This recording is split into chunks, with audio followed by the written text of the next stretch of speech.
In late 2015, 4 days after Christmas, it was a calm winter night in the Ontario suburb of Peterborough. A little after 3 in the morning, the following call was made to 911. 911 require police, fire, ambulance. Hi, I require police. Okay, go ahead. I'm at Haggis Drive. Right. My brother is being ridiculously aggressive right now. He broke someone's car window with a rock. Okay. He took mushrooms at 8 o'clock tonight, and Okay. I don't... So somebody he else broke from into there, my dad's house. somebody else from their girls just called in. Do you know anything about that? Okay, he's at my dad's house, and he's broken into the house. We're outside in a car, me and my mom. Okay. I can see him through the front window, and he's sitting by the front door. I don't know if he has a weapon, but he's dangerous because he's attacked.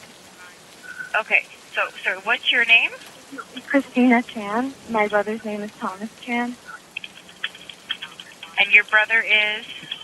Thomas Chan. He's 19 years old.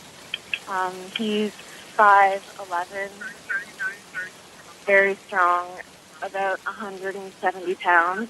Okay. So, sorry, what information do you have? Pardon? What information do you have that he's done what? That he has taken mushrooms. Okay. At 8 p.m. tonight. Great. He seemed weird all evening, and about 3 o'clock, Right. he started freaking out, like saying that he was scared, and he came up back to and was talking to my mom and got scared, called us the devil, and ran outside of my mother's house. Okay. He ran to my father's house, which is Haggis Drive. Right. And when my mom and her boyfriend went to get him, my brother took a rock and smashed her boyfriend's window car. Okay. What's your phone number, Christine? Okay. So do you know who's all in Haggis Drive? My dad and his girlfriend are inside. Your dad and his girlfriend. Okay. We have lots of officers on the way there, okay? Okay. Okay. They'll be there momentarily. Thank you. Okay. Bye-bye. That call was made by Christina Chan, sister of Thomas Chan, the subject of this video. Only minutes earlier, another strange call had come into 911. This one placed by Lynn Witteveen, stepmother of Thomas Chan. Hello? Oh, I'm being stabbed, and it's on Haggis Road, and I love Thomas, and help us, please. Okay. It's okay. Yeah, I can't hear you. What did you say happened there? What? What did you say happened? I'm being stabbed! Okay, what's your name? My name's Lynn, Thomas Chan, Andrew Chan. Okay, you said you were stabbed? Stabbed in the stomach, and stabbed in the neck. Okay, by who? Right everywhere. Help, please, please, please, please. Haggis Drive.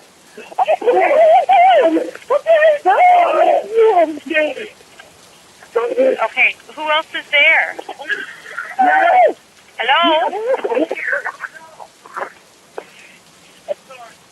Hello? Oh, Hello? I just got a knife in my head. Who has a knife to your head? I'm dead. Hello? Hello. Hi, what's going on there? I just got a knife stabbed in my head. Hello, can you hear me?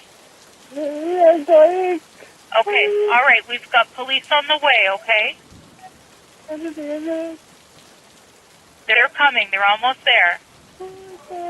Sorry. Okay, they're coming.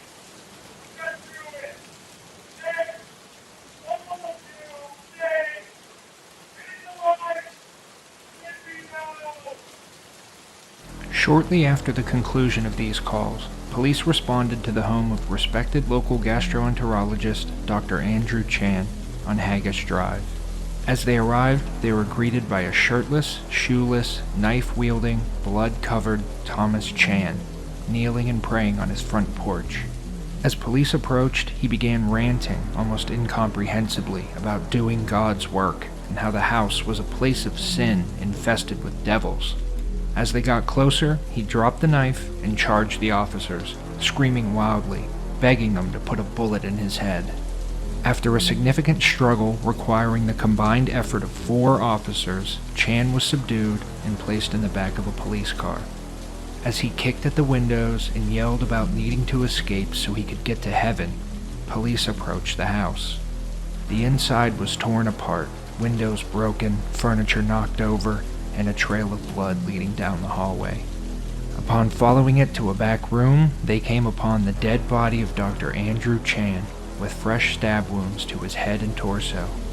A short distance away, they found the nearly dead Lynn Witteveen, also with stab wounds in the torso and head, including one directly through her right eye. She was in critical condition, but still alive. As paramedics arrived, Chan, still hysterical in the back of the police car, was taken to the local jail. He calmed down slightly on the way, and was able to be walked inside, documented, and placed into an isolation cell. He remained there through the night, and as he became more lucid, he began to ask what had happened. Police told him he had attacked and killed his own father and severely wounded his stepmother. Chan broke down, and after being given some time to collect himself, he was brought into an interrogation room to speak with a detective about what the hell had happened last night.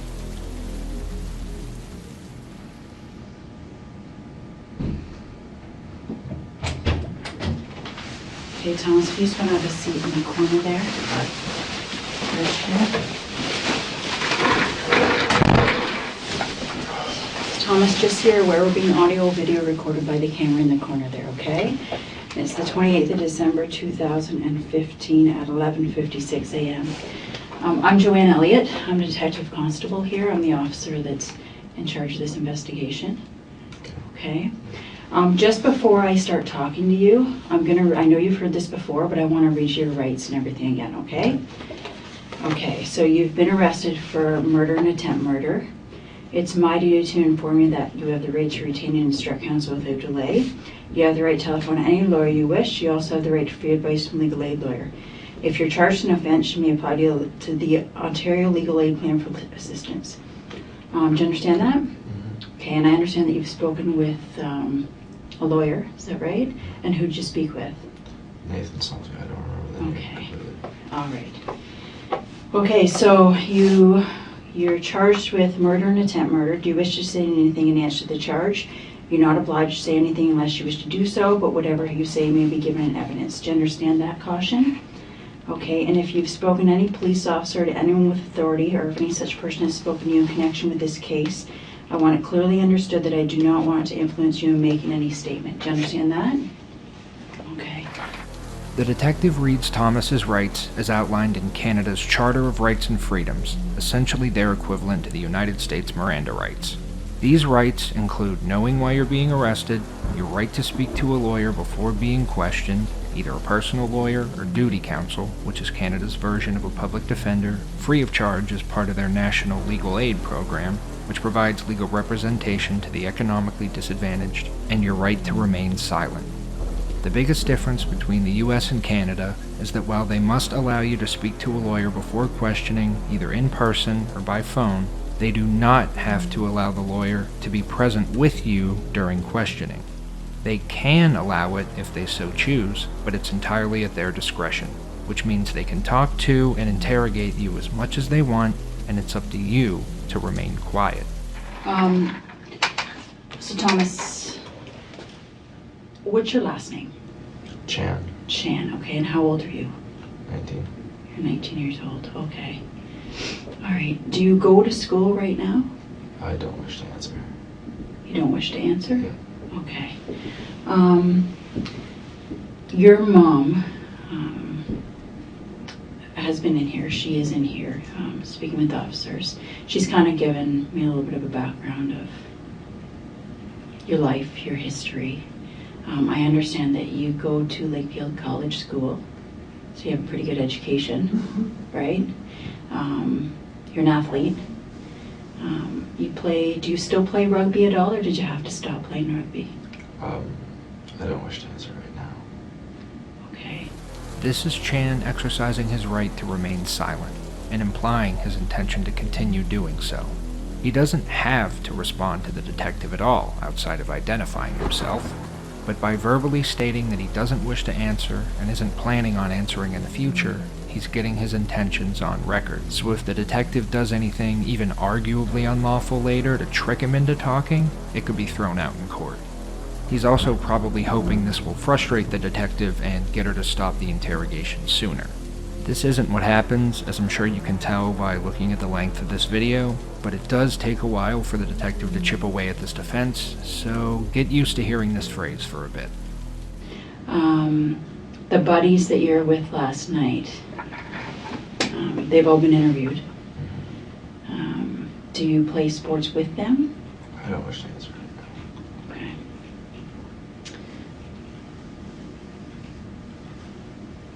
Your sister Christina, she's in here as well. She's been in here for several hours, speaking with officers.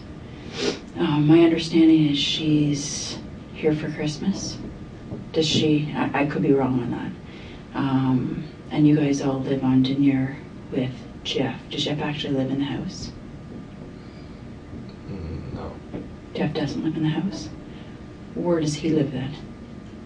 Like, I know he was staying there last night. Does he normally stay there? On occasion. On occasion. How long has he and your mom been together for? A while. A year. A year. How old were you when your parents split up? I understand it was like 13 years ago. Does that sound about right? I don't wish to answer right now. Okay. They do live fairly close to each other, so you're able to kind of go back and forth between the two houses, which is good. I don't wish to answer right now. Okay. Thomas, have you ever dealt with the police before at all? No. No. Okay. What about your family? Like, have you ever been into the police station before? Into this police station? No. No. Okay. What I'm trying to do, I'm just trying to get a background on you. I mean, I've gotten a lot of information from all the people who are in this building who love you and who say that this horrible incident that happened last night is not you at all. I mean, everything that I've been told up until now is that you're a great person. You've led a pretty good life. You've had some hard times because of your sports. And I mean, last night, unfortunately, you maybe took something that you shouldn't have, and it led to a pretty horrible incident. I don't wish to answer right now.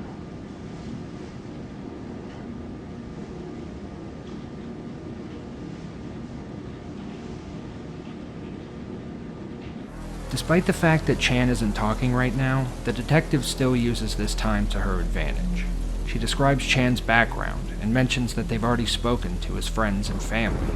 She describes the attack as a horrible incident, which, while accurate, also isn't outwardly accusatory. She says Chan is a great person who simply took something he shouldn't have, almost framing his actions as something beyond his control. And she does all this in a soft, reassuring tone of voice, while leaning forward and looking him in the eye. This not only builds trust and rapport with Chan, encouraging him to open up, but also lets him know that they've already done a great deal of investigating, and will likely be able to catch any lies or omissions. And lastly, she asserts her control of the situation with a long, uncomfortable pause, the first of many, showing that she can utilize silence just as much as he can. How long have you been going to Lakeville College School, Thomas? I graduated. You graduated? Are you going to college yet, or are you considering going to college? I'm currently in college. Where? St. Lawrence College. St. Lawrence. St. Lawrence. King's. Okay. What are you going through to be? Police Foundations. So is it safe for me to say that what happened last night is not you? Okay, take your time. Yeah.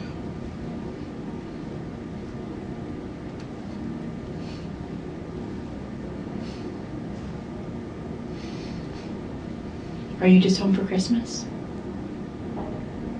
Yeah. When did you get home?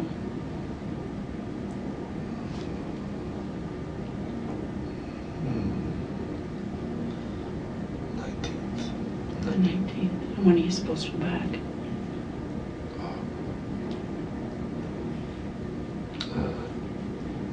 I'm not sure. Right now. I'm not sure right now. That's fine. That's fair. Going through a lot right now. The whole time you've been home since the 19th, have you been hanging out with your friends? Family? It's Christmas. I'm assuming you're in your first year. Is that right? Yeah, so you've just like, is your first semester done? I don't wish to answer right now. Who did you spend Christmas with? I don't wish to answer right now.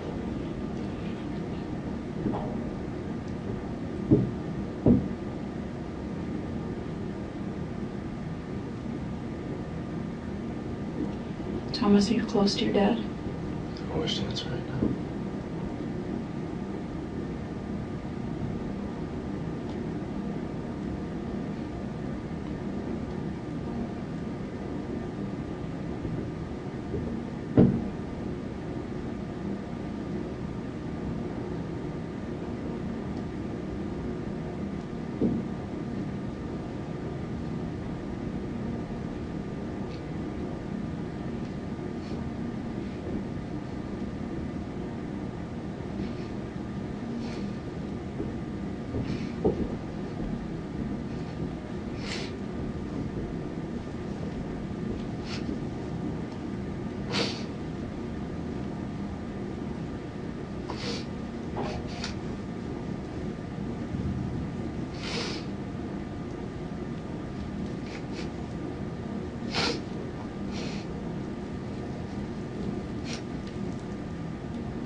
I love him.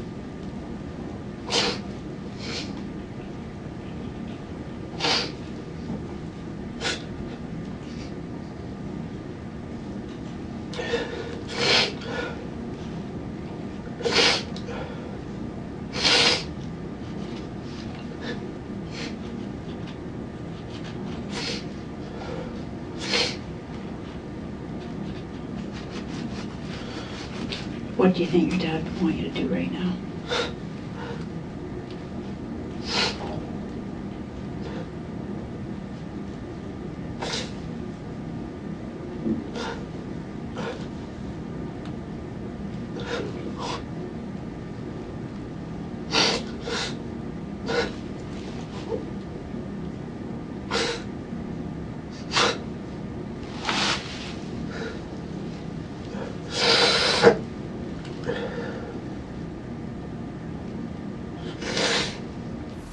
The silence is working. As I'm sure plenty of us can relate, sometimes your own thoughts can make you more uncomfortable than anything another person is saying. This seems to be the case with Chan, as he truly reckons with the consequences of his actions from the night before. The detective notices this reaction and continues to utilize it to get Chan to talk, while reinforcing this guilt by mentioning the victims, his father and stepmother. It's a harsh tactic, but it is effective.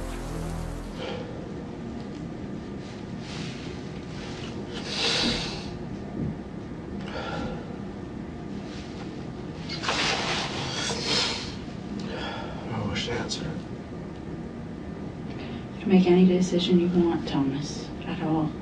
But I want you to seriously think about what happened last night, what you think should be done for your dad, for Lynn.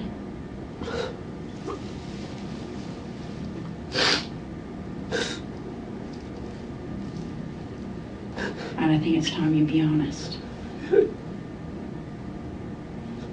Your dad deserves that. Your mom deserves that. And Christina, and Lynn and her kids. They all deserve for you to be honest.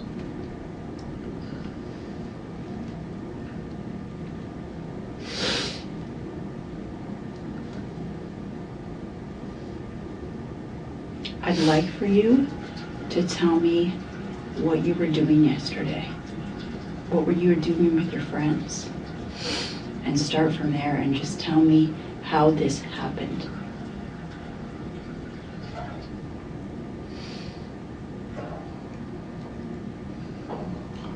Okay.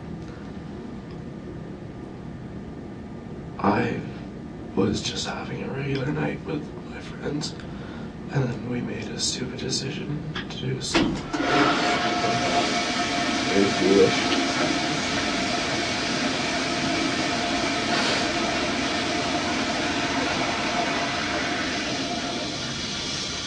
Sorry, you said to do something very foolish? Yeah, I just What was that?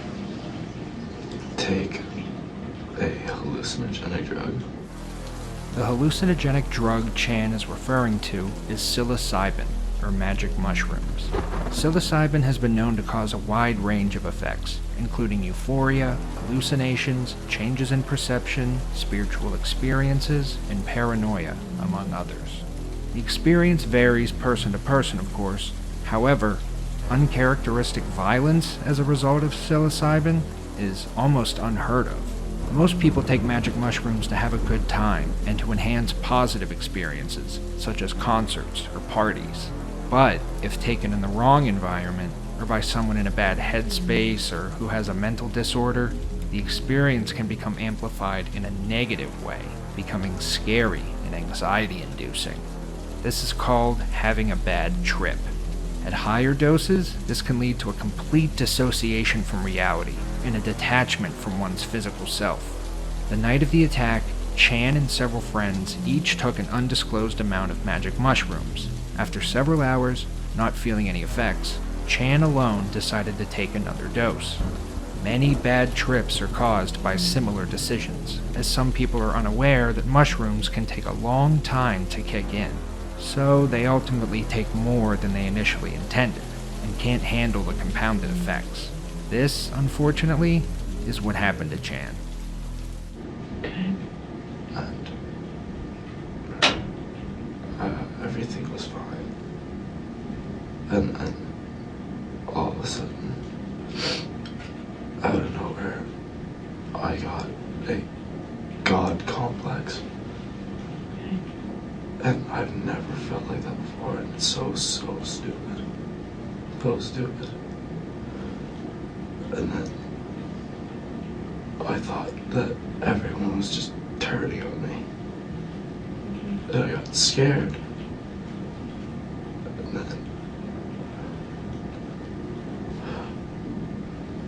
then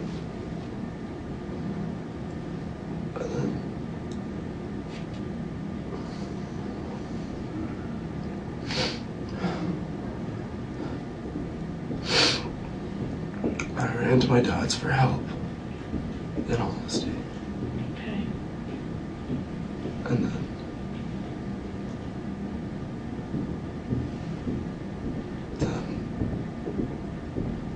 I just, no one answered the door.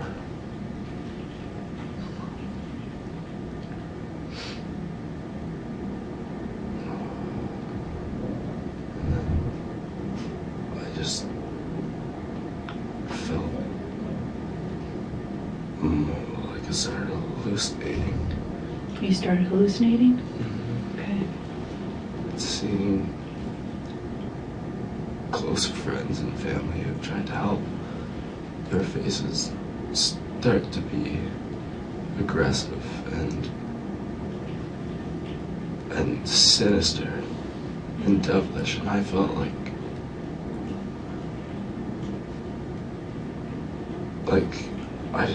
I felt like I was,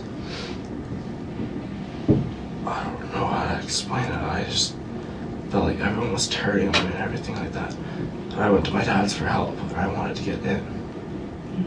So I got in by any means. And then when he came out,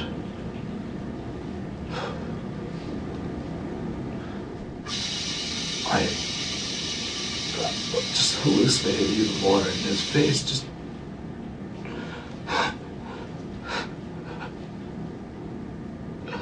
And I thought he was coming after me. But he wasn't. But I thought he was at the time. Because of the stupid drug.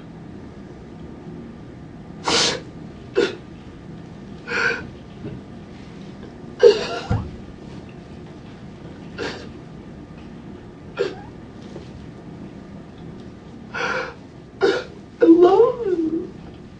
My dad.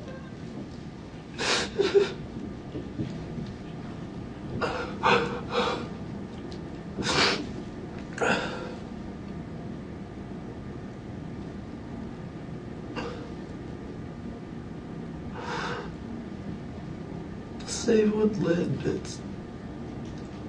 the hallucinations were just so strong. So stupid. Oh, I can't take it back. I would do anything to. I just thought people were turning on me, and they would never. And I know that now, and I should always know that, but the drug...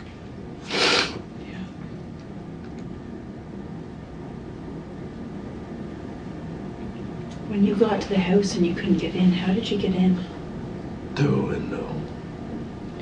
What window? How did that happen? Side of the window went in through Sorry. where I broke in. You broke in. Okay. The detective's tactic worked. Chan no longer doesn't wish to answer, and isn't giving simple one-word responses, but is now fully engaged and answering incriminating questions in detail. This could be out of trust for the detective, out of guilt and obligation to his father, out of feigned hopelessness in an attempt to gain sympathy, out of a genuine sense of hopelessness and a desire to take accountability, or any combination of these reasons. Personally, if I had to guess, I'd say it's the last one. Regardless, all that matters now is that he's talking. So when you went into the house, when did you first see your dad? I don't know. It was... I came in, lights were on, and then I just remember his face just turned and devilish. Same with all my closest friends, and my mom even. Oh, their faces just turned devilish. Their hair started growing and turning black, and I was just so scared. They wouldn't do anything to hurt me ever. Oh no. Do you remember what happened next? You thought he was turning on you. Do you remember what you did?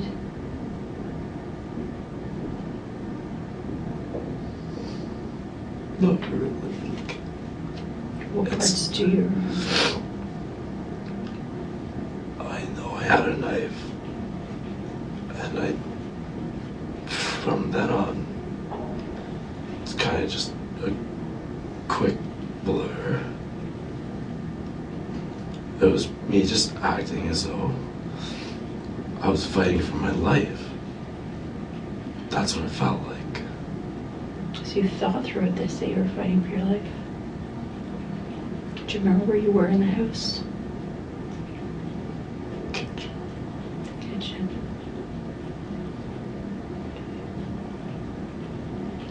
Where'd you get the knife? I don't know. Have you ever seen the knife before? Do you remember anything about that knife? Well, I just know I grabbed the closest sharp object.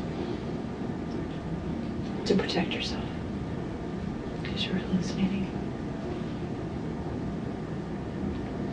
remember if your dad was saying anything?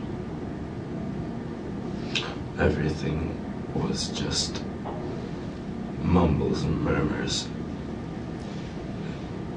And it sounded like different languages. Everything.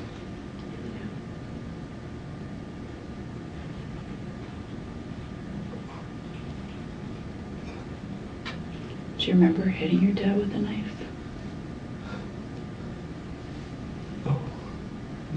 No, like I remember like coming at him, but as soon as I came at him, everything just kind of blanks out, and I don't know where or how I hit him. I just remember seeing his face, and it just wasn't his face. His eyes looked like they were all black. His hair was all black and growing on end, and everything. It was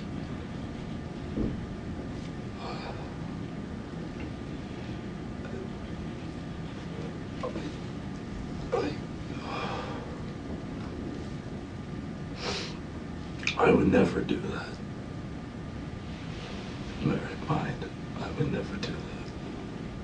And that's the key there, right? In your right mind. Because you did do it. But you were on drugs. Right? I can't believe I did that. I believe that. Where was Lynn when this was all going on?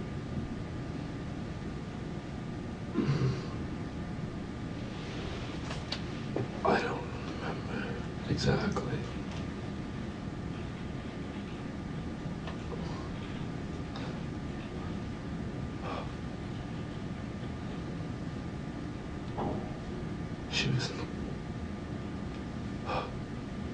She ran into the...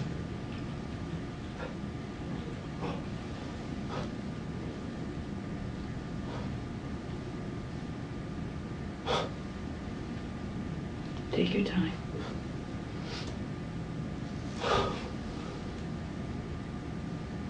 What do you remember? Despite Chan's continued insistence that he doesn't remember and it was all a blur, the detective continues to press him for specifics. This is because she's trying to build a timeline of events according to Chan. Given the amount of evidence they already have, like the 911 calls and testimony from the people that were with him that night, police already have a good idea of what happened and when. They need to get Chan's version of events on record, so if he tries to change his story later or make a claim that's contradictory to the evidence, they can use it against him in court. Considering the nature of the case, police know that Chan's lawyers may try to use automatism or temporary insanity as a defense, both of which are valid in Canada. The more they can get him to remember specific things, such as where he got the knife or where certain victims were during the attack, the weaker those defenses will seem.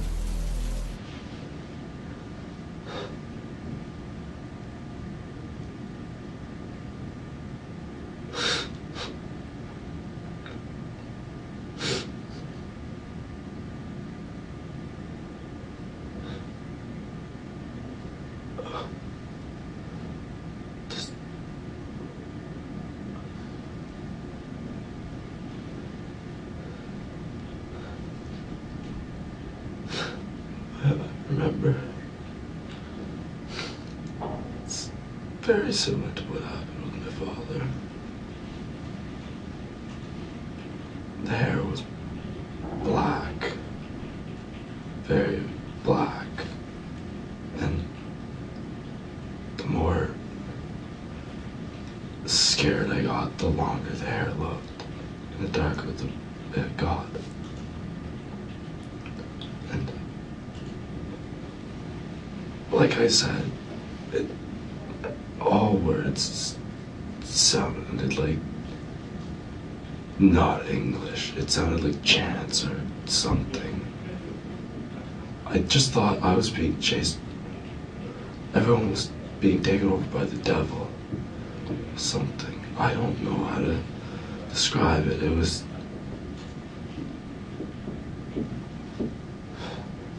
It's a pretty good way to describe it. Everyone was coming after me. So when you went into the house, you said you broke in? Where did you first see your dad? Was he right there? Was he sleeping? What do you remember? I don't really remember. Honestly.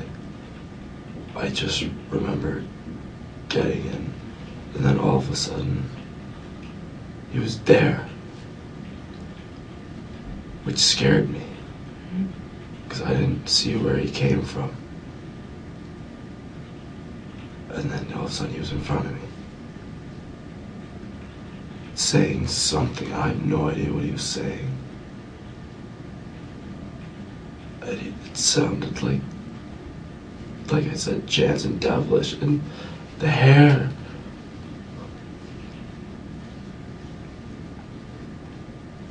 So you grabbed a knife or a sharp object. Where were you at that point when you grabbed a sharp object? Must have been in the kitchen then. Do you remember being in the kitchen? No, all I see is his face. Okay. Do you remember where you stabbed him? No. No. It's so hard to explain. It's bits and fragments. Mm-hmm. And my brain's trying to shut it out. Mm-hmm. But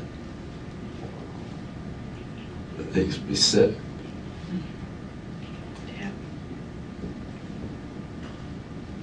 It's nothing like me. It's nothing like me. I know. There's a lot of people that love you. A lot of people that love you. I've ruined my life.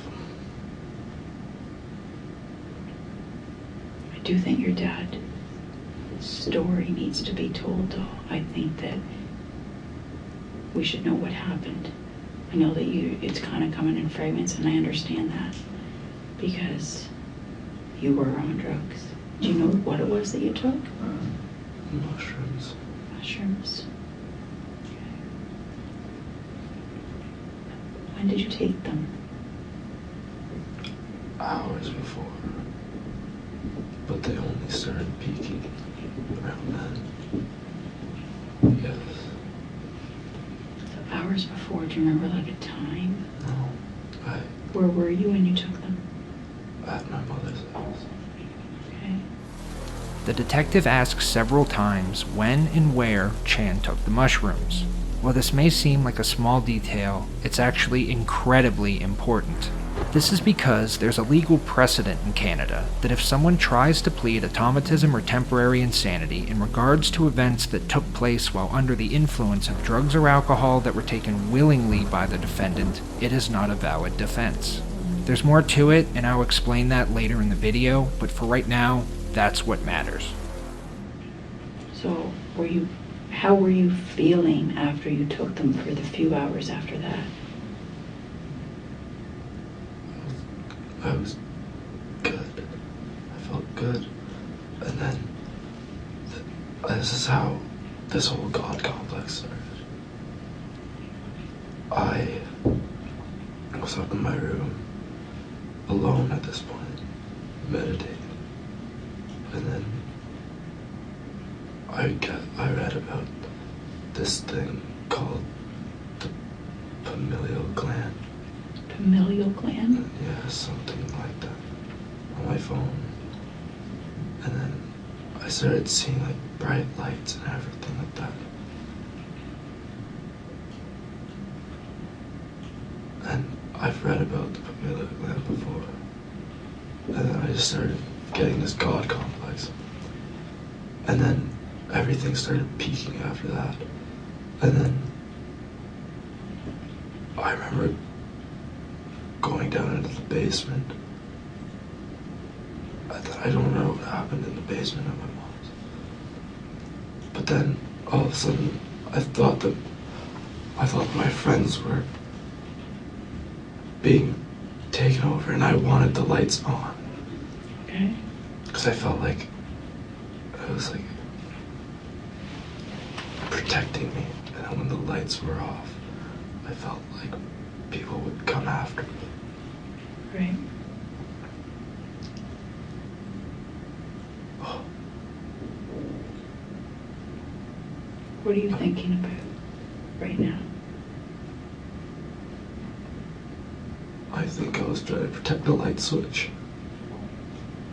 When? My father's. Okay, can you tell me more about that? I was afraid that he was gonna get the lights, I think. I don't know, I just felt this, I felt like I was acting like God, and I'm by no means religious at all. Right. But I felt like I was doing God's will or a spiritual thing, and he was the devil. So stupid.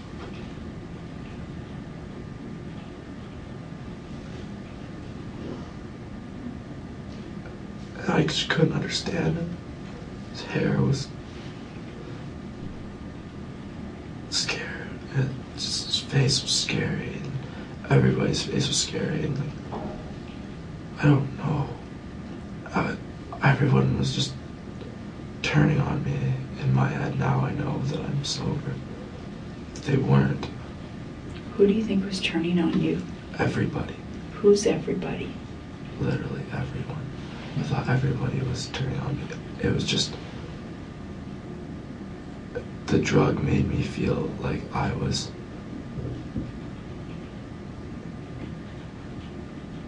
like almost like the second coming of Jesus or something like that. And they were the devil coming after me.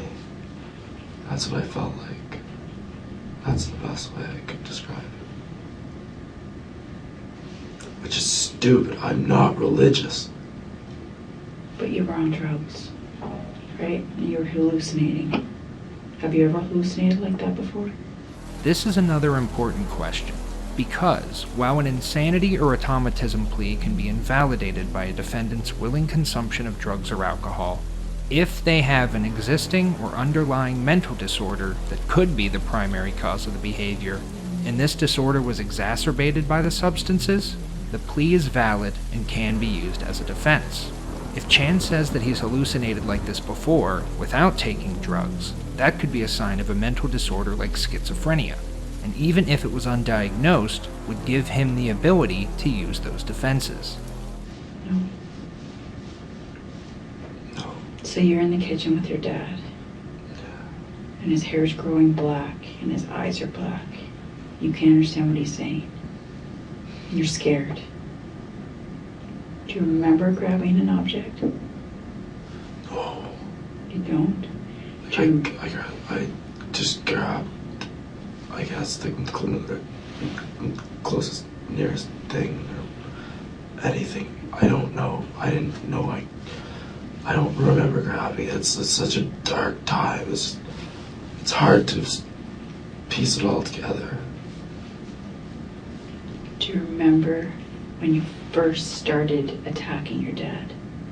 Was he attacking you? Was he trying to stop you? I thought he was coming for the light switch. And I was afraid that he was going to turn it off. And then come after me, I think. Because I remember being afraid of the dark and being around people in the dark. Because in the dark, they would grab. And the devil was just so real to me.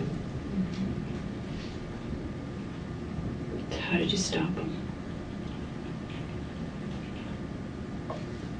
I guess I stabbed him. I don't remember stabbing him. I just remember going towards him, and then from then on, it's just kind of like... So you remember going towards him. Where was he when you were going towards him? He Where was was... he standing? Or was he sitting? Was he lying down? I don't know.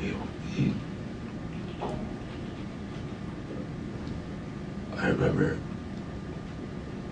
when it all happened.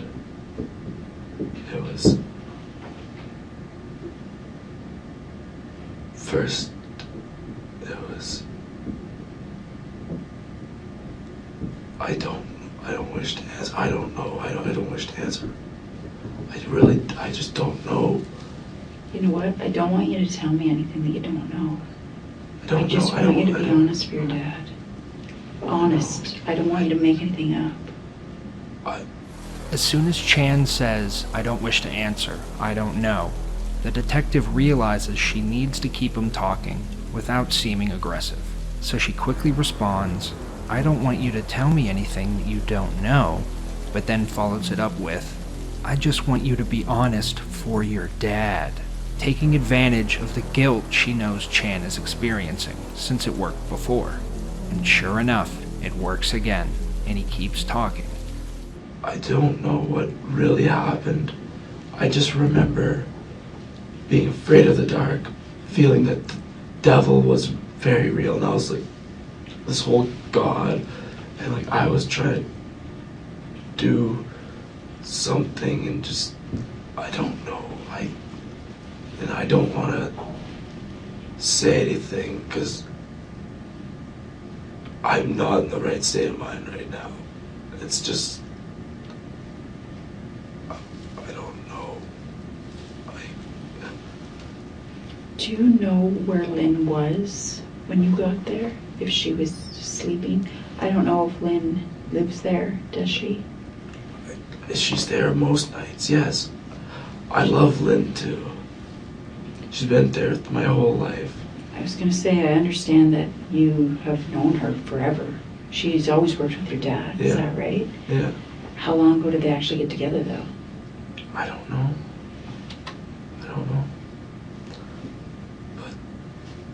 But it's just kind of... Did you mean to hurt Lynn? No. I don't know. I don't know if I meant to hurt any of them. I don't know. I don't wish to answer because I don't know.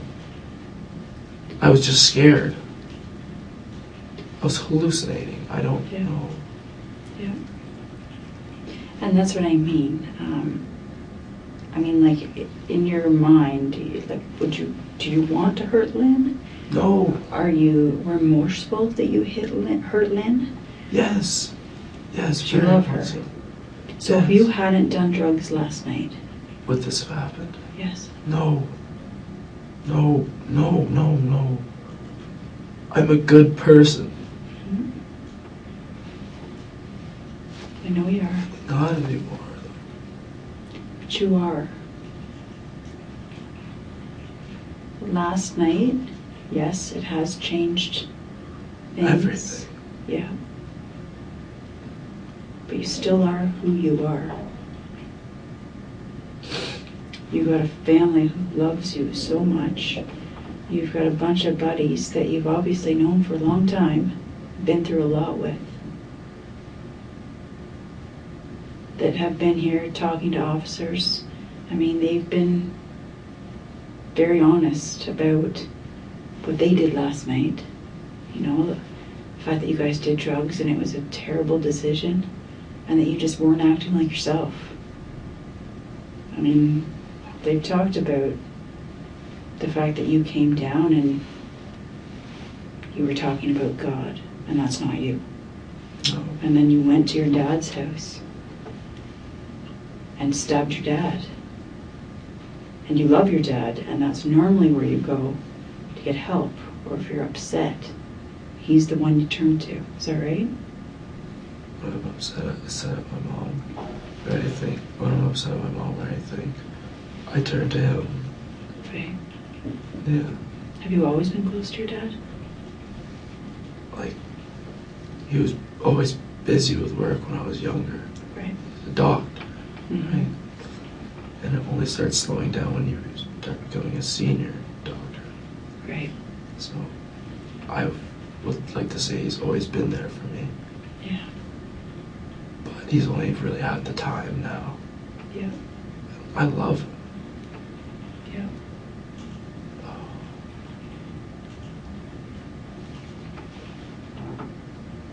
Do you remember Lynn coming out to the kitchen? Like, I don't know. You don't know? I don't know. I know where she was when she was injured, when police got there, and when the ambulance got there. I just don't know if it happened where she was or if it happened in another part of the house. And I was hoping that you'd be able to tell me where that happened. I don't know, because my mind's blocked out. Like, I've blocked out. Chan is describing textbook automatism, which is defined as the performance of actions without conscious thought or intention. Imagine if a chronic sleepwalker grabbed a relative's purse in the middle of the night while they were sleepwalking, or if a diabetic became disoriented while driving because their blood sugar was low and hit a parked car. They didn't consciously decide to do those things, but physically, they did do them. These are examples in which automatism could be used as a reasonable legal defense. Chan claiming that he doesn't remember or only has bits and fragments, but must have done it because of the circumstances he now finds himself in, is exactly the type of thing that people in other automatism cases have described. After, I guess, I came with my dad. You sorry? I blocked it out after my dad was approaching me and I was by the light and I felt threatened. Mm-hmm. And then I acted how I at the time felt was what I needed to do for my own safety, which doesn't make sense. And it doesn't make sense sober, but when you're hallucinating, I'm sure it made total sense. Like right now, we can sit here and say, yeah, that makes no sense. But what you went through last night, you were hallucinating. You legitimately felt like he was threatening you. What did you, or do you even know what you thought he was going to do to you? I thought that he was the devil and like everybody was being taken over by the devil. 'Cause everybody I saw would fluctuate between like black hair and sinister. And then I just wanted to feel safe, and I didn't feel safe anywhere, and I don't know, I was hallucinating, and I blocked out the points that I don't want to visit. Did you block out the points you want to visit, or do you not want to talk about them because they're horrible things that you don't want to think about? I can't distinguish between the two right now. You said that you saw Lynn's face as well. You saw her face, her hair went black too. That's all I know. That's all I see was Lynn's face, and black eyes, black hair, same thing, and just not English, mumbling. Mm-hmm. Like, I acted for my own safety the way I felt. That's what I don't know. I'm not a violent person. I know. I've never even been in a fight.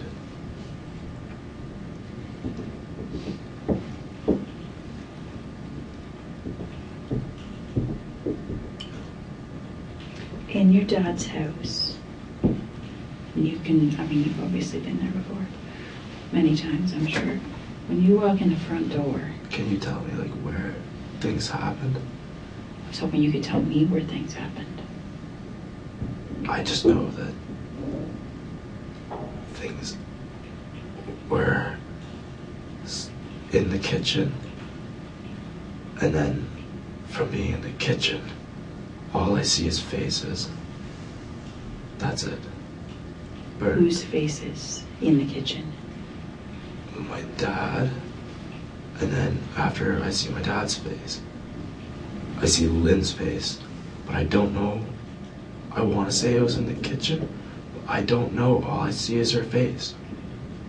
Okay. And it was black eyes, black hair, devilish. Saying, I don't know what she was saying or what she was doing. I just see her face and muttering non-English. I felt devilish, and I acted.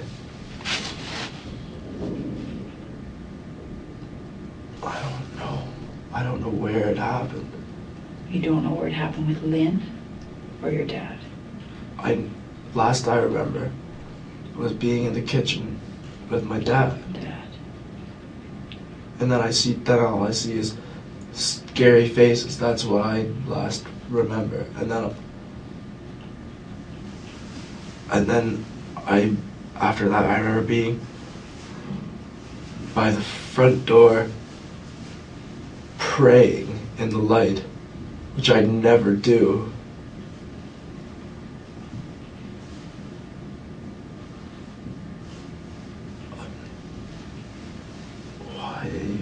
I'm not religious. Why did I think it? I don't know. I'm almost as curious as you. Can you describe to me like kind of the layout of your dad's house? I haven't been there. Yeah. I have kind of an idea in my head of what the layout is, like where the kitchen is to the door, but can I get you to say you're walking through the front door? Okay, well this is my dad's house. Yes, your dad's house.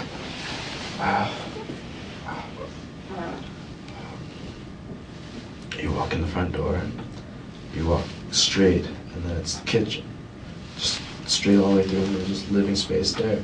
And then you take a right, and you take a right again, and there's a bathroom right there, and my sister's room, and then my room, and then my dad's room. So it's like this, and then there's the hallway, and then there's and then, sorry. No, that's okay. Take your time.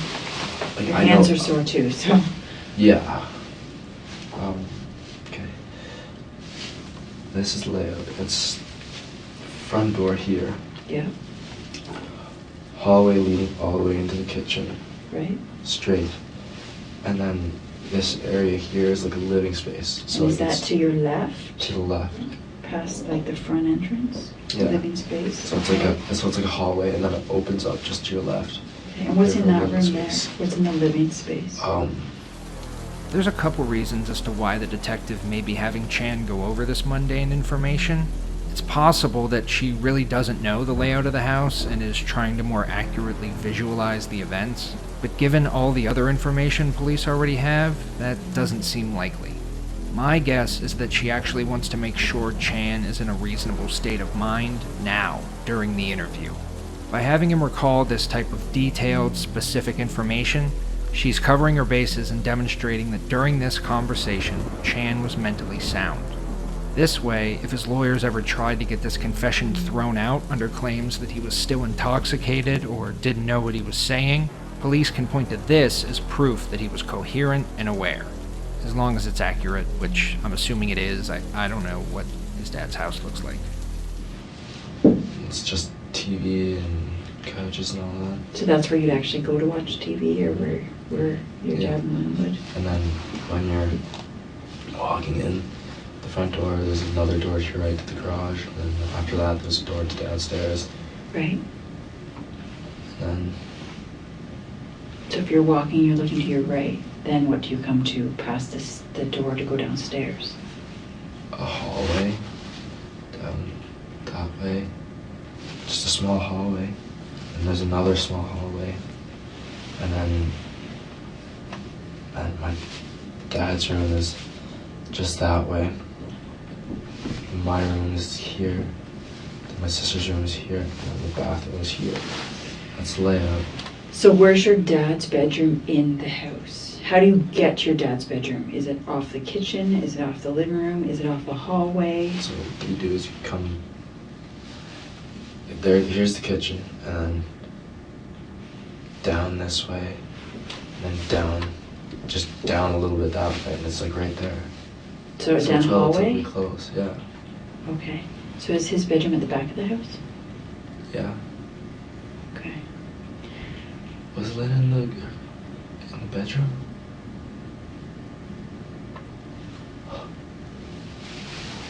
What do you remember about that? I don't.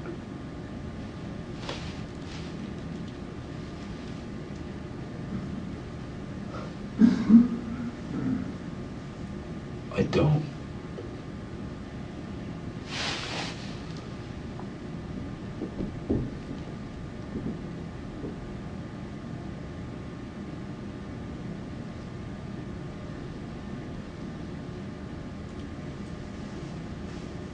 I don't. I just remember faces. And I'm being serious.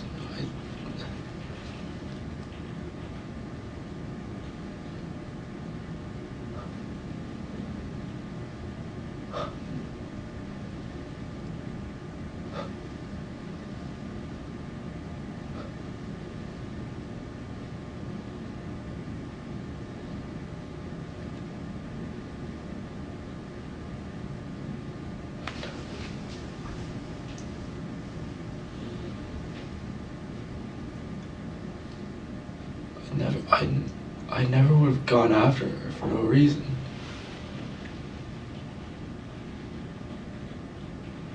Do you think she hurt you? I don't know. I don't know. I don't know. I just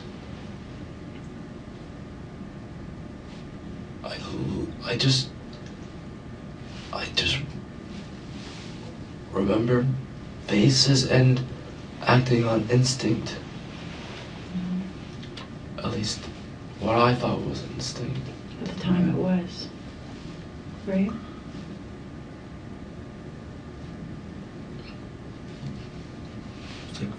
It was just a fight or flight type thing. And you know that Lynn is alive, right? Yeah. I assumed I'm being charged with murder and attempted. Right. Right. You saw her face. Is there anything that you remember about her face that would remind you of where she was? Anything around her head? Anything? If you saw her face, was the light on? I know you were worried about the light. I don't know. I just saw her face and black eyes and dark hair. And that's all I could focus on. Did you know it was her right away? I knew who people were. I just thought they were being taken over by the devil. I thought they were coming after me, and it's just so stupid because they wouldn't. You know that now that you're sober. Yeah. Was there anybody else in the house? I don't know. Have you ever seen anybody else in there? No. Was there someone else in there? To my knowledge, no.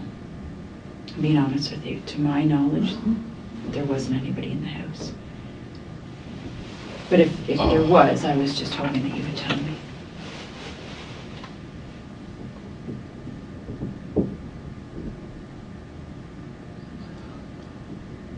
I don't know what happened. I've given you all the information that I can remember. I don't know how reliable it is. I've given you what I've tried to put together. If there's anything I can tell you, it's that I appreciate you telling me the truth. I do. I really do. It says a lot about you. Not about the you last night that was on drugs, who you actually are.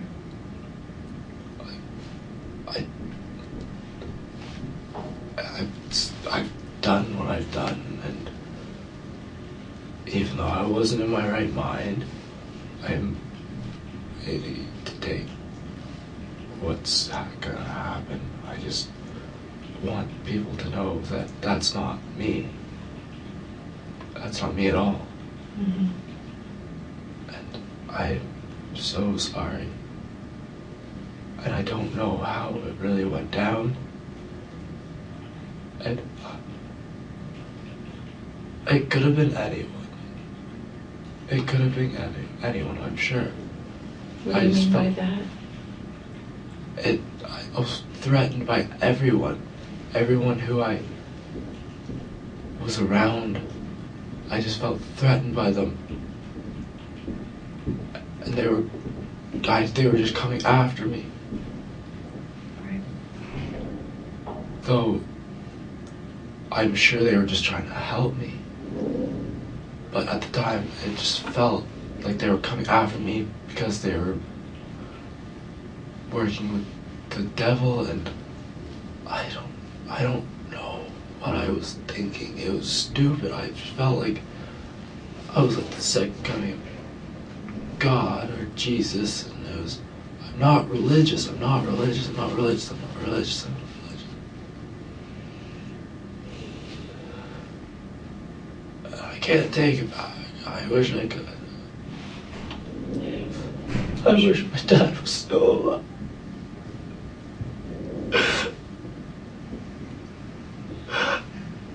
It's okay.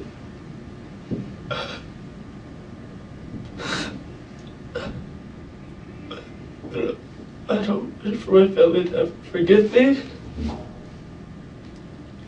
I don't deserve it. You don't deserve for them to forgive you? Bro, I killed Dad. Who does that? I don't.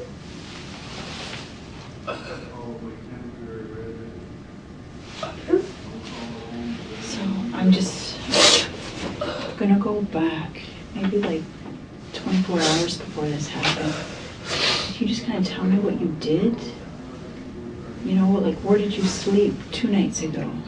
What did you get up and do? At what point did you get together with your friends? This is the detective making sure that nothing from the day before could have possibly caused Chan's actions, such as a breakup or some other type of traumatic experience. This is because the more they can exclusively point to the drugs he took on the night of the attack, the easier it'll be to invalidate his defense, and the easier it'll be to convict him. I was normal. I was doing everything normal. And then all of a sudden I had a bad trip, and it just went worse, worse, and worse, and worse, and worse, and worse, worse, and the worst thing possible happened. So where did you sleep over 2 nights ago? So last night was when this happened. The night before that, where did you sleep? Did you sleep at your mom's or your dad's or somewhere else? My mom's. At your mom's. I slept at my mom's, yeah. Do you remember who slept there that night? My friends. I think so, yeah. Who out of your friends stayed there? So the night before this happened, Mm-hmm. who stayed over there? I think, I know Nick was there, Nick was there? and Dylan was there. What's Nick's last name? Okay. And Dylan was there. What's Dylan's last name? Okay. Now who else? I don't know if Dan was there. I don't think Dan was there, no. He wasn't. He left earlier in the night. What's Dan's last name? Okay. Anybody else there 2 nights ago? No. So some of your friends stayed overnight, like actually slept there? Okay, when did you guys wake up? I woke up at 10 o'clock and started reading my book. What book are you reading? I've heard of books called Freakonomics. Super. Freakonomics, I have heard, yeah. Good books. I'm reading the third one. It's called Think Like a Freak. Okay. Yeah, really good book. If you want to read it. Yeah, right. Anyways, so yeah, I just read the book and I woke them up at 11 after I read a couple chapters. And it was just a normal day. It was just so normal. Everything was so normal, and I would never would have seen this coming. I don't think anyone would have. So when your buddies got up at 11, what did you guys do? What do we do? Mm-hmm. They went off, did their thing, met up with another friend. I didn't go with them. I stayed, waited for Soren to get to my house. Soren?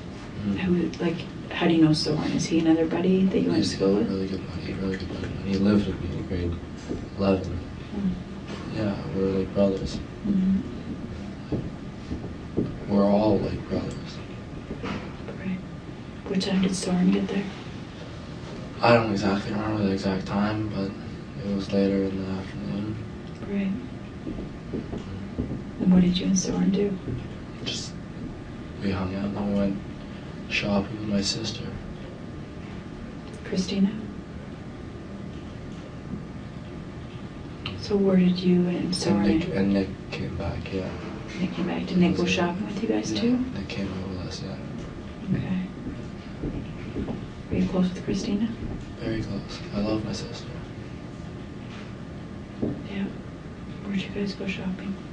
Plush, Flavor, and went to the mall, saw my mom, all that stuff, yeah. Right, your mom works in the mall. Yeah. Right. So did you go see her at work? Of course, yeah. Yeah. I always do. Yeah. What time did you guys go to the mall at? Close to close. I know. So yesterday was Sunday. Yeah, it was probably about close to 5-ish. Okay. And then where'd you guys go from there? Went back to mine. We went back to my place. We had beer, went to St. Louis and watched the end of the Leafs game. Right. And then we got back, we took shrooms, and I remember bits and pieces of the shroom trip. Right. But I've never hallucinated like that ever. It's never been that strong. And it's bits and like earlier in that night I remember having a huge growing up moment and just an epiphany. And then when I got upstairs and started meditating, and then I really started to hallucinate. The effect of feeling like God that Chan has been describing throughout the interview is not uncommon. Many people take psilocybin with the express intention of having some sort of spiritual experience. But Chan himself says that he isn't religious, so much so that his friends even said they knew something was wrong when he started talking about God. However, people experiencing a kind of accidental God consciousness, while less common, isn't entirely unheard of either.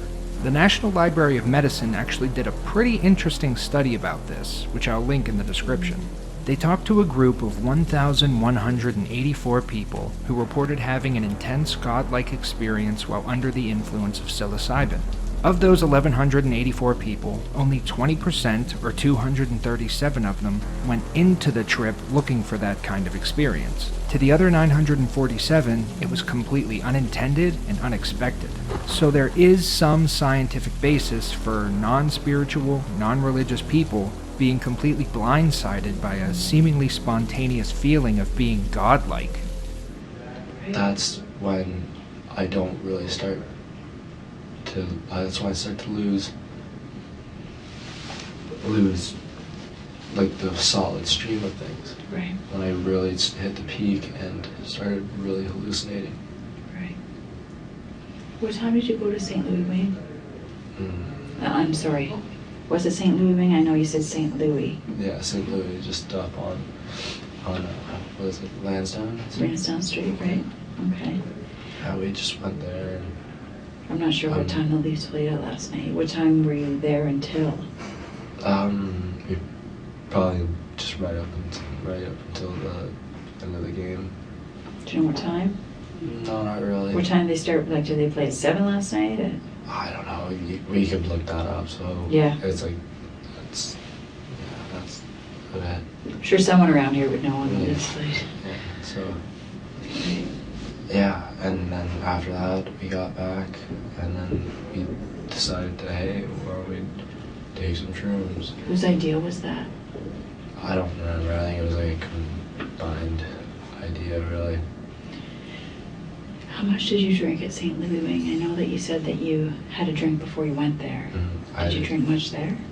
I had one beer at home, or one or two beers when I was at home. What kind? What kind? Mm-hmm. It was either Bud or Coors. Okay. So those were the 2 beers we had there. Right. And then we got to St. Louis, and then I got a pint of Stella. Okay. And then came back, and then got the shrooms. Where'd you get them from? I'm not really sure. I didn't go with them. I stayed. Oh, you didn't go to get them? I stayed at home while they went and got them. Who all went to get them? Soren and Dylan. Okay. So you don't know where they went? Okay. How long were they gone? 15, 20 minutes maybe. If that. And did they drive or walk? I don't know. I was in the house. Okay. Who did you stay at the house with? Nemi and Dan. Nick Nemchek and Dan Zdravnik. Okay. Was there anybody else that was at the house with you? My mother, Jeff, and my sister were upstairs watching a movie or something, yeah. Whose, and I believe the name's Laura or Lori. Do you know somebody by that name? Yeah, Laura. I do remember in the police car, all that. Right.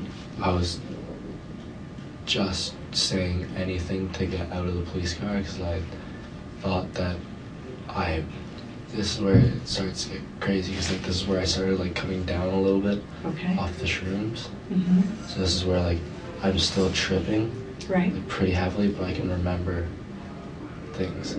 I don't remember how I got in the police car. Okay. I remember being that I was in the police car, and then I closed my eyes. Okay. And I felt jostling and all this, and I was meditating again, which I think that's like where I went wrong, when I really started to get into my head and like really let things run. Mm-hmm. And I felt like I was in the dark, and I would just sit there and feel some jostling. And then when I got here, I thought that everything was white, and I thought I was in heaven. Mm-hmm. I literally, was music playing when I was here? Is there music in? There could have been music playing in the vehicles. I mean, they have radios. Oh, I heard like gospel choir music, so I really emphasized like the feeling of being in heaven. Right. And then the officers were saying you'll know when you're able to get out. So I was like, oh, I'll know. So I'll know. And then their faces were also changing between normal and friendly and like dark and And I remember their faces would get veiny, and I would, and depending on like what I said to them, their faces would become more normal, and that's why I started saying all the random stuff, because I just wanted their faces to become normal again. What kind of random stuff were you saying? I was like saying names of people who, and like what I thought they wanted to hear. What you thought who wanted to hear? The officers. What did to you? let me out of the car. What did you think they wanted to hear? Like, what they wanted to hear was anything. I don't know what they wanted to hear, so I was really testing out anything. Right. Do you remember what kind of things you're saying? Yeah, I remember what I said. What'd you say? I remember Laura, who is she, my love? I said that. And I was just testing out things to say, because I wanted to get out of the car and be in heaven, because I thought that I had escaped from the devil, and I was in a bright white place, hearing like this like, oh, gospel-y music like that. Right. And I thought I was just, and they were saying, you'll know when you're ready to come out. And I was like, oh, so I'll know. So I just would sit in there, eyes closed every now and then, saying whatever they want me to say. And I was just... Did you feel better when you got here?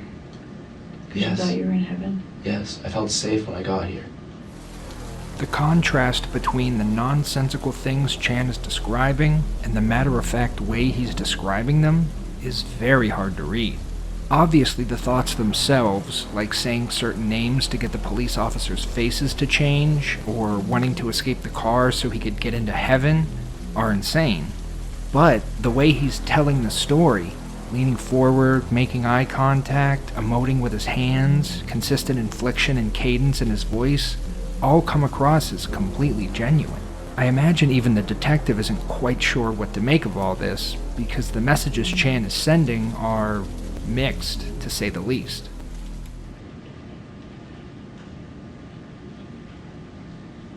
Yeah.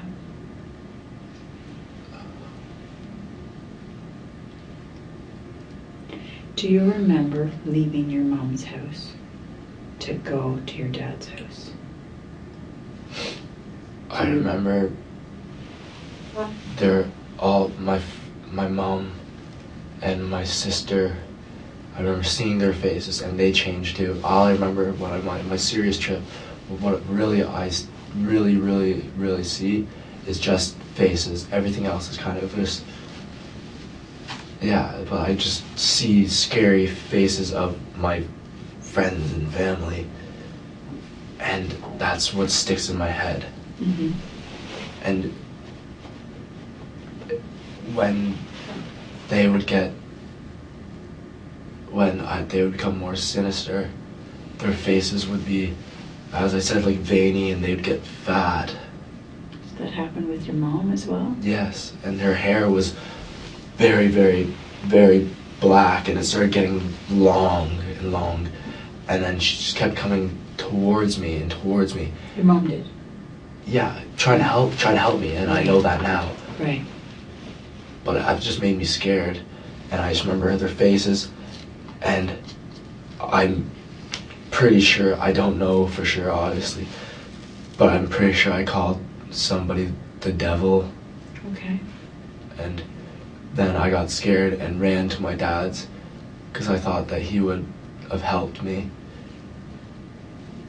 And then I got there, and then his face was changing too, and everyone's face was changing. Do you remember being on the driveway of your mom's house? No. And arguing with anybody? I remember, because I thought my mom was the devil at first, Right. and my sister was the devil, like my family was the devil. And then I remember seeing Soren's face, Right. but I don't know what happened. I think did we get an altercation? It's my understanding, yes. Yeah. He's okay. He's okay. All right? Yeah. It could have been anyone. It could have been anyone. It's not. It was just so dangerous. Could it have been your mom? It could have been anyone. It's not, it wasn't by preference. It was just me trying to get away from this devil that I thought. And I thought that it was taking over people. Do you remember Jeff's car? Do you remember Jeff in his car and everybody else in Jeff's car? I think that's how they got there. Jeff's car has 2 broken windows. 2 broken windows? Mm-hmm. Do you remember doing anything to Jeff's car? No. Okay.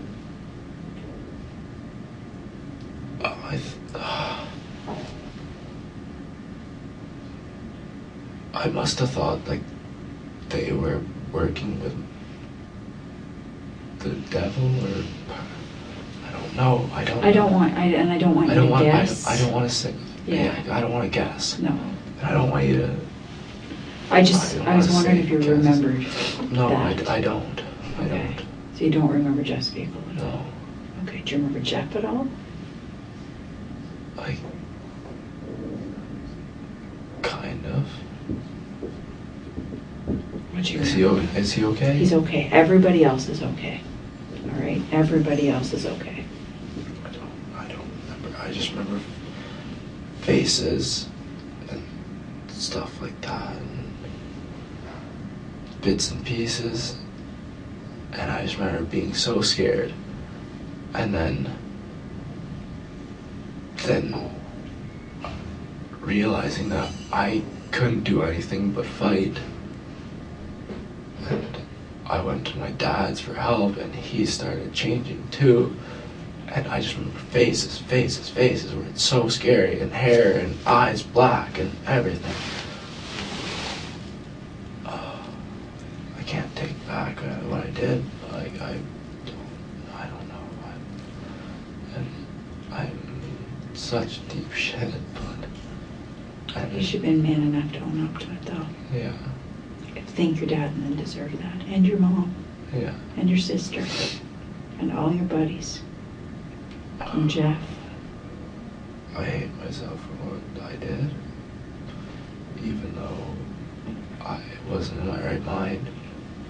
But that's gotta come from somewhere, right? I can't be right. I can't, like, that can't be right. That shouldn't be right.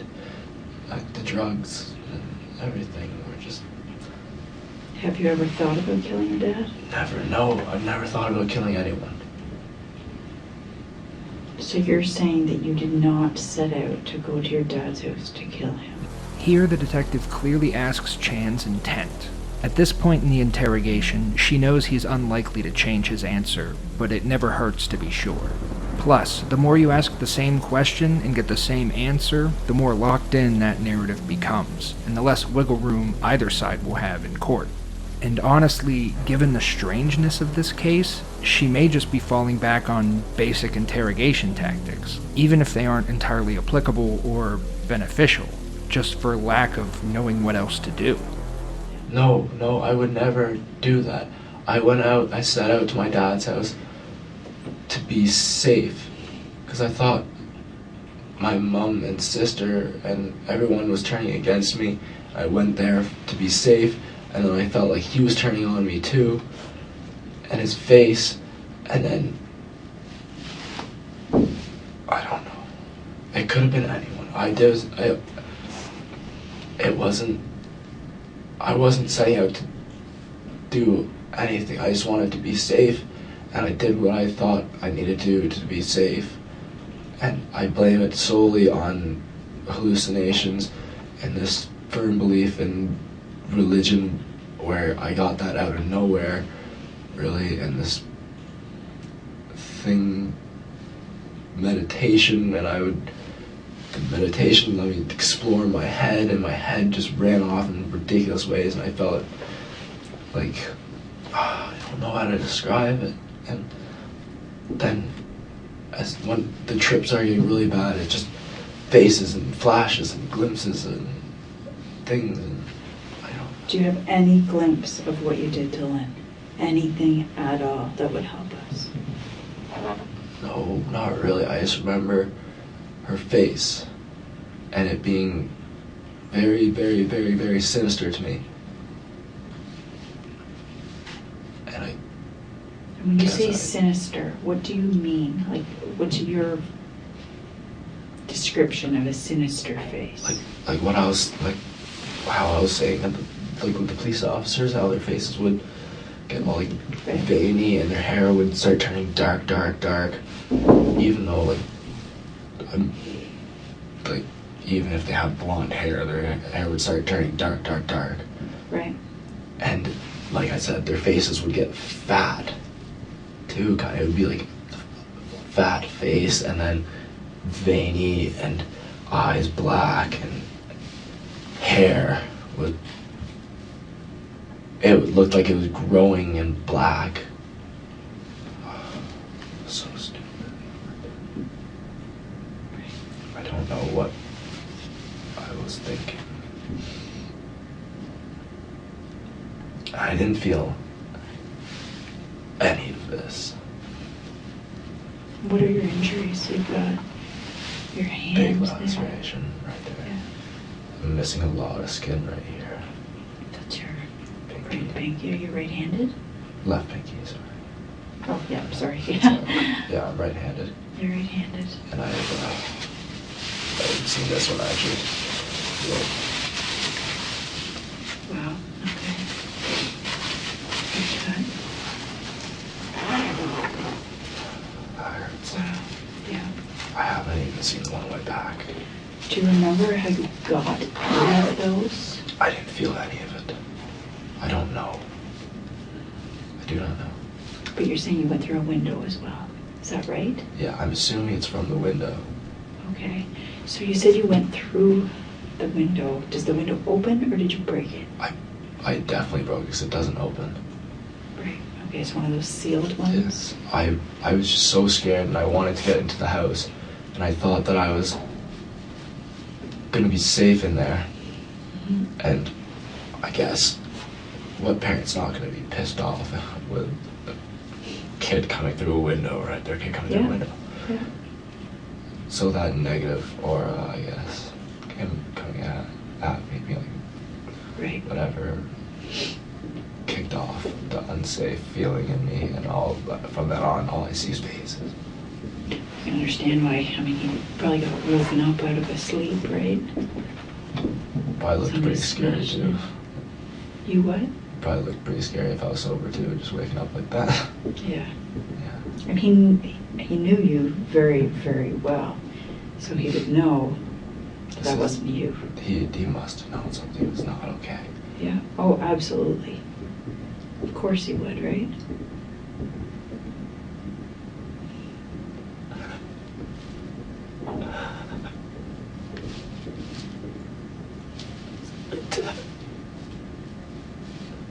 Yeah.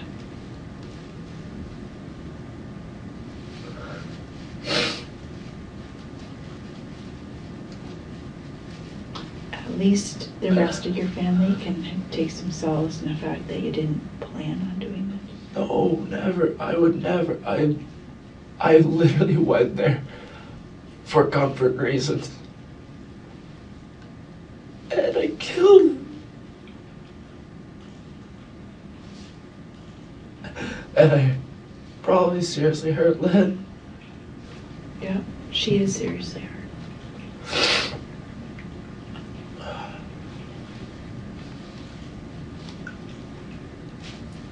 That's not me.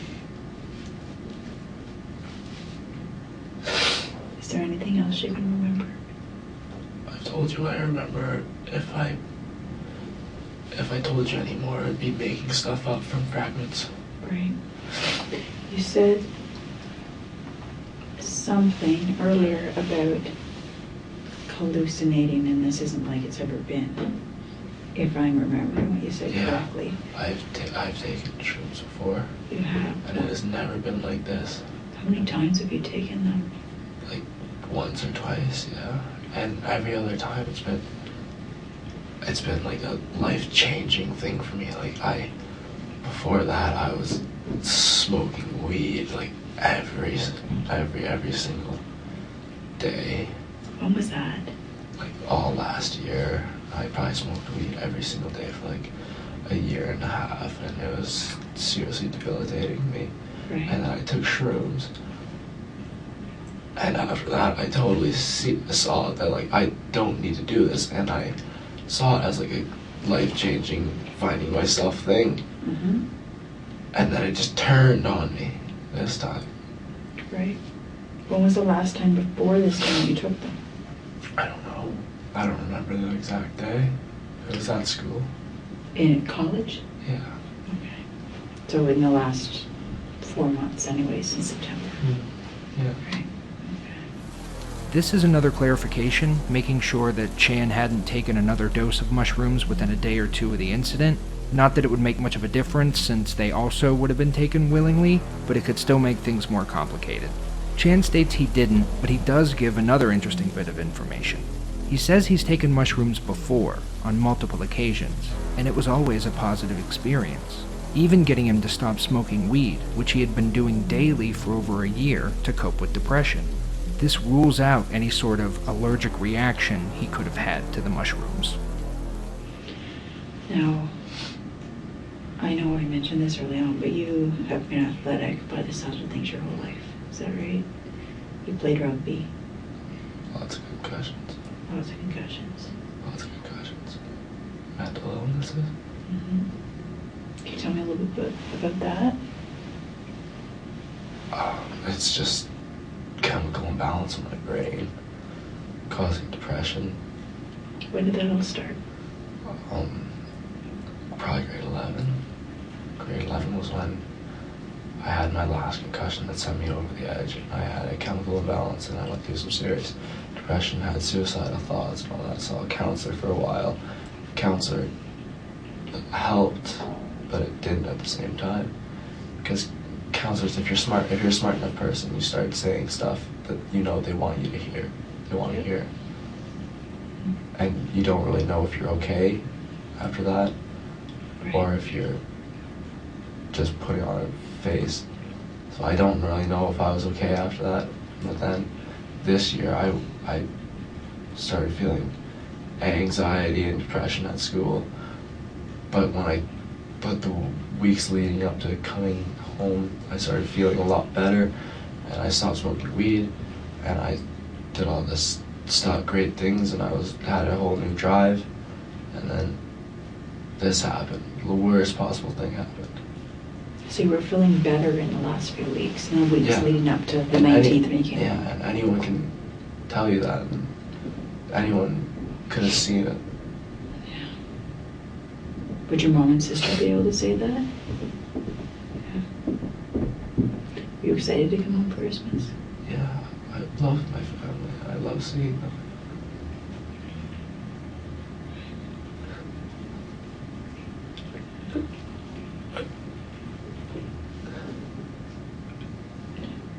I'm just going to leave the room for a minute, okay? And I'll be back. I'll be back in a minute. I may have some more questions, okay? Okay. All right.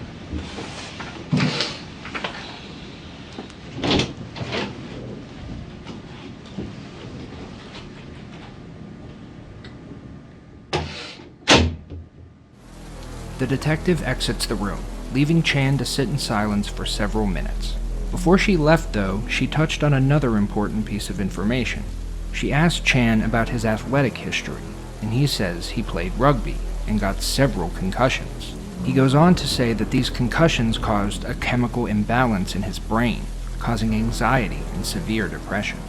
He says that he started seeing a therapist because of this, but quickly began putting on a face and telling the therapist what he wanted to hear, not getting much out of it.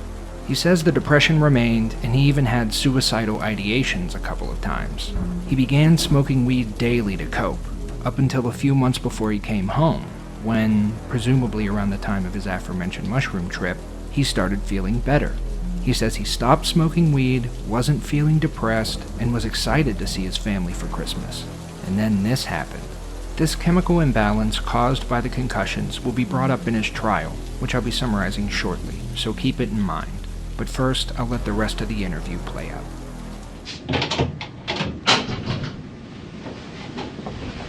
Sorry about that.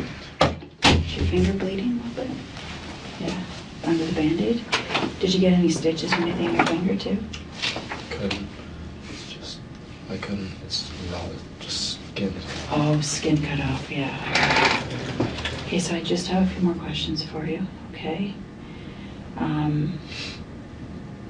The first one, Lynn, do you remember, I know that your memory is a little distorted, well, a lot distorted, but do you remember her talking to anybody, or maybe being on the phone? Do you remember anything like that? You said that you remember her mumbling. No, all I heard was gibberish, like what I thought was like satanic mumbling or whatever. I thought what everybody was saying pretty much was just satanic mumbling. Right. And no, like I said, faces.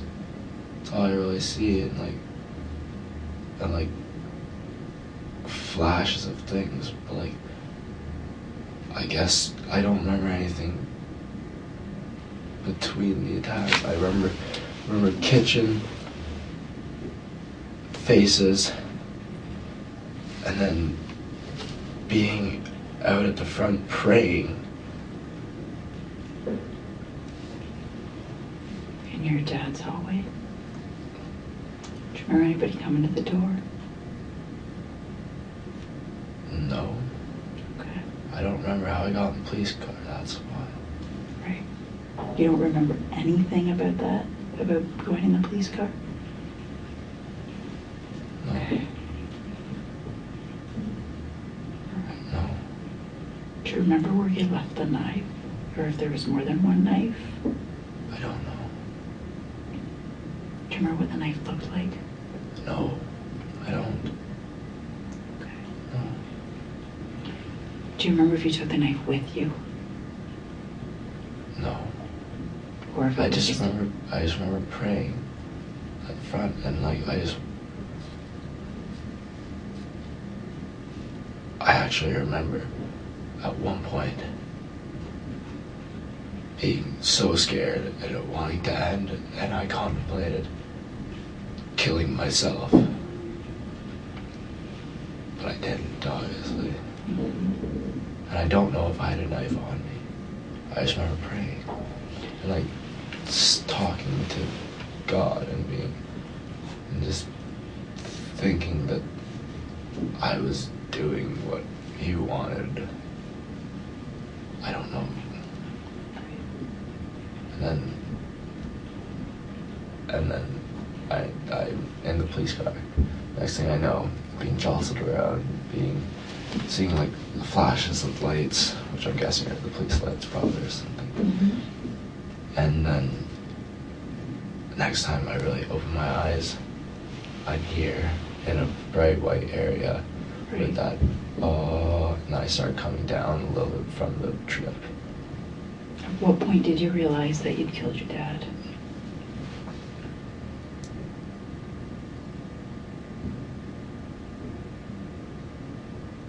I don't know.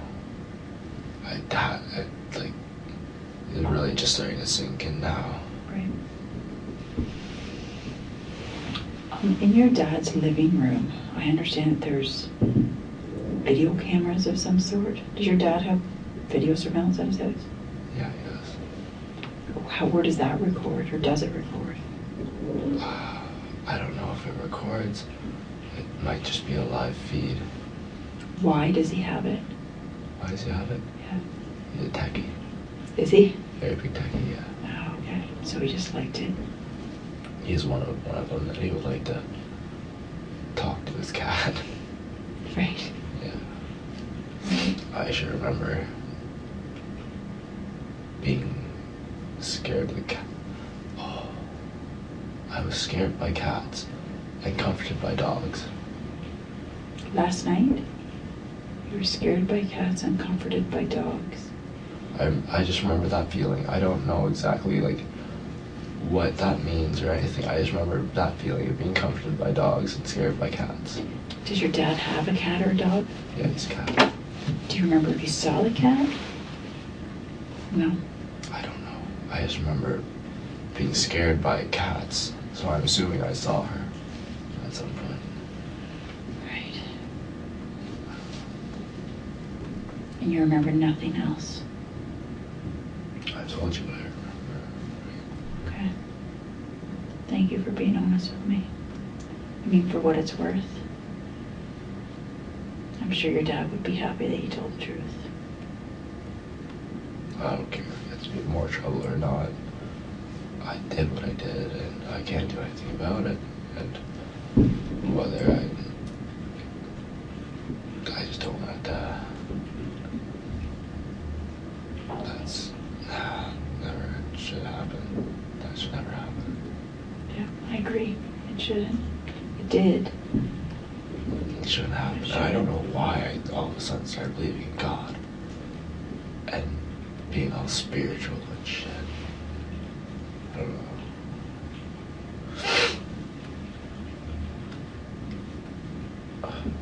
If your dad could be here right now, what would you say? I love you.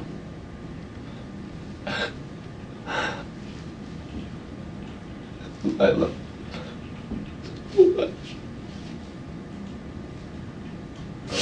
I would never do anything to her. All I did was want to make him proud. Because I knew my mom was always there for me. And I knew he was always there for me. But I always just wanted to make him proud. Because he was never there when I was young. And I never really had that father figure growing up. And he always just started being there when he was a senior doctor. And I just wanted to make him proud.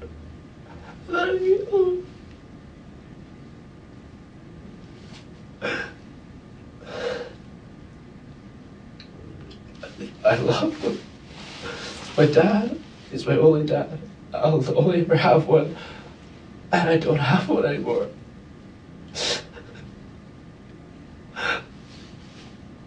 I don't have a dad anymore. It's because of me too. That's so hard. That's so hard. My sister doesn't have a dad because of me. I don't...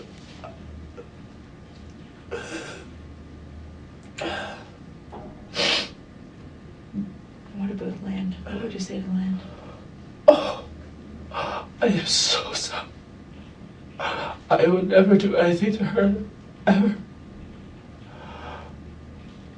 Oh, I hope she's okay. I hope so too. I hope you had the chance to say that to her. She's gonna be okay. I hope so. She's in the hospital, so she's where she needs to be, right?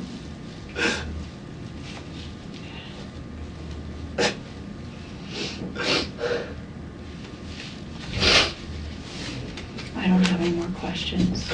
Okay. So it's 13:29, so 1:29, and we'll go back to the cell, okay? God, do you think I could have a blanket for there? I'll ask. Yeah, as soon as we go out there, I'll ask, okay? All right, come on with me.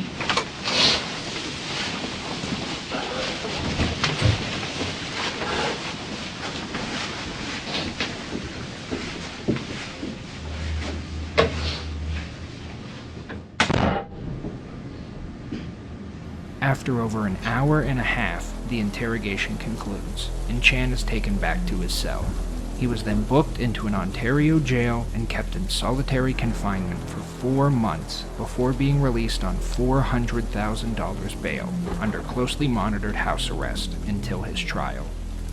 When Chan went to trial, he entered a plea of not guilty to the charges of second-degree murder, attempted murder, and aggravated assault. Predictably, his lawyers wanted to use automatism as a defense, but as stated earlier in the video, they couldn't, and here's why. In Canada, almost 30 years earlier, in 1989, a 72-year-old man named Henry Daviault drank several cans of beer and a bottle of brandy, then proceeded to forcefully place an elderly, wheelchair-bound woman into bed and repeatedly rape her throughout the night. In the ensuing trial, Daviault pled not guilty, but was convicted. However, he later appealed, claiming that he was so blindingly drunk he had no idea what he was doing, and therefore could not be held responsible for his actions. His appeal made it all the way to the Supreme Court, and though it was a close decision, he was ultimately exonerated, and a precedent was set. Reasonably, this upset a lot of people in Canada, claiming this opened the door for rapists to take advantage of this newfound immunity by simply getting drunk beforehand and claiming they didn't know what they were doing. Only 9 months later, as a new political party was taking power in Canada and wanting to garner the public's favor, a corrective bill was pushed through Parliament, ruling that extreme intoxication could not be used as a defense in cases of violent physical assault in which the intoxicant was the primary cause of the behavior and was taken willingly by the perpetrator. Due to this particular legislation, Chan was essentially doomed from the start. His defense argued that Chan's concussions had affected his brain chemistry, as demonstrated by his anxiety and depression. They argued that because of this chemical imbalance, he couldn't have known how he was going to react to the drugs this time, and had a false sense of security due to his previous positive experiences with mushrooms. And they argued that without that chemical imbalance, he would have simply had another uneventful trip. Therefore, the primary cause of the attack was his brain chemistry, not the drugs. So he shouldn't be exempt from using the defense, and he shouldn't be held responsible for his actions. But it was all in vain. Despite testimony from his family, his friends, legal experts, psychiatric experts, and even Lynn Witteveen, his stepmother, the surviving victim of his attack, all saying that this was a freak accident and that the real Thomas Chan would never do something like this, he was found guilty, though the charges were reduced to manslaughter. The sentencing judge himself was troubled by the ruling, saying, "Mr. Chan is a really good person, and something really bad happened to him and the people closest to him in his life. He is not a danger to the public. He is a good kid who got super high and did horrific things while experiencing a drug-induced psychosis. But his hands were tied, and he sentenced him to 5 years in federal prison, the mandatory minimum, with credit for time served and extra consideration given to the fact that he was kept in solitary confinement. He ultimately got 3.5 years, but his lawyers weren't done fighting. They immediately began filing appeals in the hopes of delaying his imprisonment, and were successful. Chan remained out on bail while the appeals process played out, and before that was exhausted, the pandemic hit, delaying things even further. In late 2020, after years of filing appeals, the Canadian Supreme Court agreed to hear Chan's case again, stating that the legislation responsible for his conviction violates his charter freedoms in a way that cannot be justified in a free and democratic society, and is unconstitutional. As of now, the new trial date has yet to be set. In the time since the attack, Chan has had no further episodes or run-ins with the law in any capacity. Through a combination of therapy and medication, he says he's happy, stable, and making the best of his current situation. He's shown great remorse for his actions at every opportunity, and his family has remained supportive and by his side the entire time. He even went back to college, remotely of course, but he did change his major. He decided, very appropriately in my opinion, to study psychology.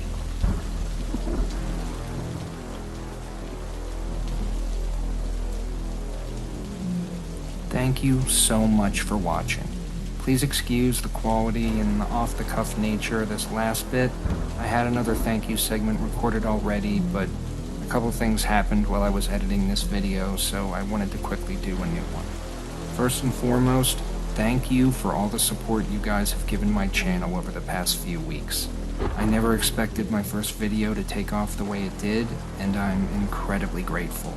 I've read all your comments, the supportive and the critical, and sincerely taken them to heart. I've also saved all of your suggestions and have begun looking into some of the cases you recommended, so if you submitted an idea, keep an eye out for it in the future. I am still working on another video related to the Dakota Collins case. I'm not sure if it's going to be the next video or possibly the one after, but the ball is rolling. And speaking of future content, now that I'm getting a better idea of the amount of work that needs to go into these videos, as well as the amount of time it takes to get that work done, I'm tentatively setting a goal of 1 video per month for the foreseeable future. I'm hoping that as my community grows and I earn further support, I'll be able to dedicate more time to these videos on a day-to-day basis, but with my current full-time work schedule and various other personal obligations, 1 video a month seems realistic. And I don't want the quality to drop because I'm rushing to hit some arbitrary self-imposed deadline. On that note, however, I also wanted to say that I've started a Patreon, as YouTube has recently deemed my content too mature to make money. As of now, there's only 1 tier, and it's strictly for voluntary additional support.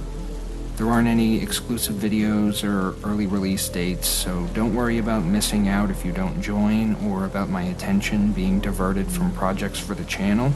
But if you do decide to go that extra mile, you will get a shout out in my future videos. If you don't want to spend money but still want to support the channel, please just like, share, comment, and subscribe. It really does help, especially now that since that lovely demonetization, I'm getting absolutely wrecked by the algorithm. And finally, while this is unrelated to the rest of the video, it's something that's very important to me, and now that I have a bit of an audience, I may be able to reach someone who's struggling the same way someone once reached me. This is the Substance Abuse and Mental Health Services Administration, or SAMHSA, hotline. If you or someone you know is struggling with addiction, depression, anxiety, or any other mental health issues and think you may need help, call this number and someone will talk to you and help you find treatment. Speaking from experience, I can tell you that it does get better. No matter how helpless or alone you may feel, there are people out there that care and want to help, myself included. You are valuable, you are lovable, you are not broken, and you are not a lost cause. The world needs you, and these feelings will pass. Okay, that's enough for me. Thank you again so much for watching. Check out my first video if you haven't seen it already. All my links are in the description, and until next time, have a good one.